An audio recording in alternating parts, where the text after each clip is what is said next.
Well, for more, we speak now with Virot Ali, lecturer in international politics at Thammasat University. Good day. We are starting to get a picture of what the future of Thailand could look like. What do these early results tell us about the Thai people's appetite for change? It's tremendously very clear that people really want change, especially by supporting Move Forward Party, which you could say that including the Future Forward Party, it's a party which is less than 5 years old.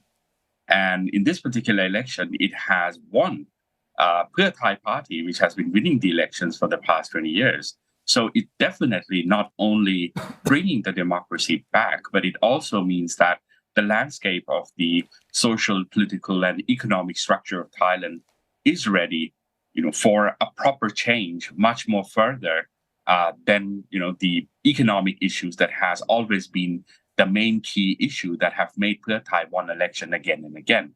Because for Move Forward Party, what they have always been very clear about that if the political structure is not being restructured or altered, it will be very difficult to bring any kind of a proper reform in the economic realm as well. So I think this time it is very clear that Thai population is very, very ready for a structural changes after being under, what we call junta or the semi-junta government for the past 9 years.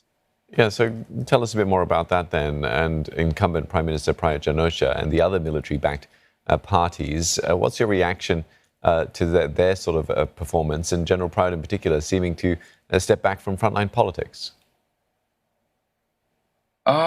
The thing is, the constitution that we are currently using at the moment, apart from the 500 parliamentaries, you also have another 250 senators, which has been appointed by NCPO, i.e. General Prayut Chan-o-cha, when he was the junta leader, are still in power, and they can also vote for the prime ministership as well.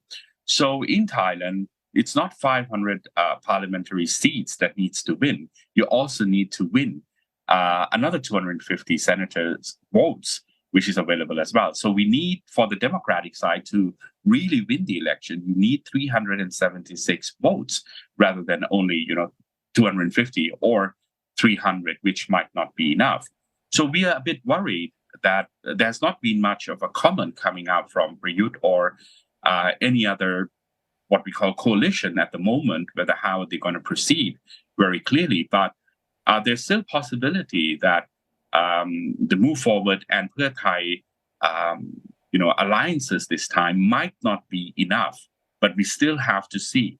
At the same time, for Kun Pita, there are some other struggles as well. As before the election date, there were some problems regarding the holdings of some of the shares that he had in one of the media company called ITV, which has been defunct for many years now. But he still has that, and Thai law prohibits any politicians to hold any kind of media shares and so on. So this could be a big issue as well, because it would not only mean that if today's government or the quasi-autonomous agencies wants to go ahead with this case and disqualify Kun Pita, it would also mean that the Move Forward Party, a part of it, especially what we call the committee of the party itself, could be dissolved, and that could change the political landscape as well. But we are still seeing that would that be a possibility or not? Okay. So there are two issues that we have to be looking at very carefully: is how the senator is going to react. Are they still going to support General Prayut, which is possible because they have over 180 votes altogether with the current alliance's government, including another 250s, they could be in the majority as well.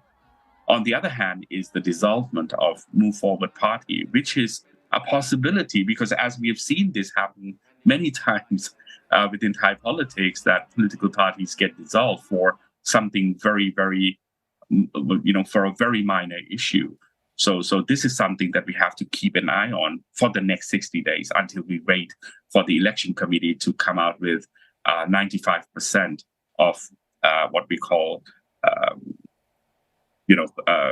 MPs, which has been what we call approved by the election committee. Uncertainty for some time to come. Virot, what does a win by the major opposition parties mean for the wider region and Thailand's role in it?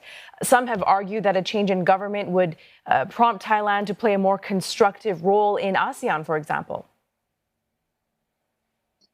We believe so, because for the past 9 years, we would say in Thailand, we believe that Thailand have been using what we call an invisible man kind of a foreign policy, that we don't really want to engage that much with the international arena. And we have lost that capabilities within the regional politics. But with the Future Forward Party or Pheu Thai, they are very clear. For Pheu Thai, they believe that to engage with the international community is very important to push forward what we call FTAs. It needs to be, we have to be more prominent in pushing regional agreements, FTAs, and having a clear stand within the international community that Thailand is a democratic country. That's what Pheu Thai has been, proposing for the past couple of months during the election. On the other hand, Move Forward Party is also very kind of supportive of being open to the international arena, but they are more into human rights. They are more into saying that Thailand needs to support issues in Myanmar and other things and develop a more engagement within the international community as well. So we believe if the government could, if the alliances work and the government is being set up in the next couple of months, we might see Thailand playing a much more prominent role in the international arena, both in terms of politics and in terms of global economy as well. The military, as you mentioned earlier, still holds huge sway. You talked about the 250 members in the Senate appointed by the military after the last coup. Is there any way to know how that is going to impact these results? If the government, let's say, if they have 180, with the current government alliances, which have lost the election per se, including another 250 of senators, then they might be able to hold the majority as well. But even though in the parliament, they might not be able to survive for very long, but they could prolong their power. Because this constitution, you have to elect, yes, the House of what we call the Speaker of the House, but at the same time, just after that, you have to vote for Prime Minister premiership without looking at, the coalition that has been made.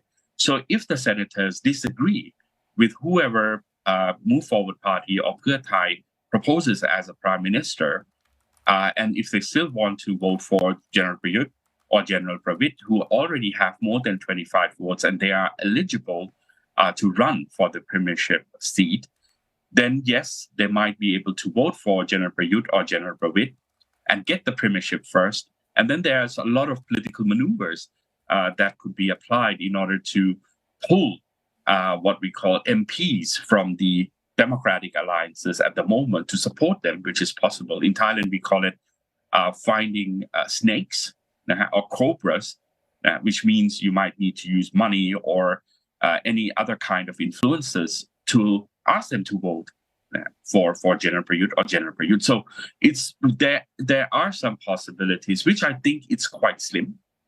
It's quite slim, but it is possible that this might happen. But yes, you have to then check how would the population react to all these acts, and how would this pan out?